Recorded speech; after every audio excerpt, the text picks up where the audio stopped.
The last thing Jesus told his disciples to do was to go everywhere and teach everyone to obey everything he asked them to do. But how? How were 11 uneducated and unsophisticated Jewish men supposed to make disciples in all the different cultures and languages of the world?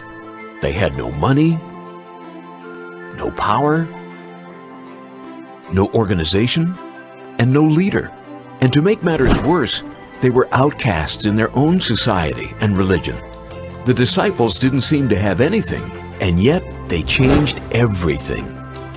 What they did have was a life-changing experience with Jesus, a willingness to simply obey, the power of the Holy Spirit. Oh yes, and lots of contacts. What we call today a social network. Here's what happened. Everything started with prayer. Then came the power of the Holy Spirit at Pentecost.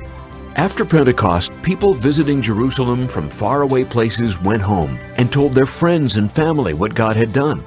And when those people passed on what they had experienced, the good news about Jesus spread like wildfire. Post-Pentecost social networking is how the gospel went viral.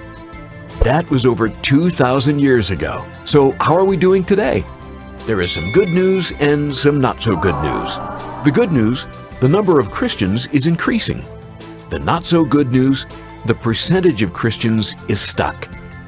So what's the problem? And how can we solve it? The biggest issue seems to be that not all believers in Jesus are actually obedient followers of Jesus.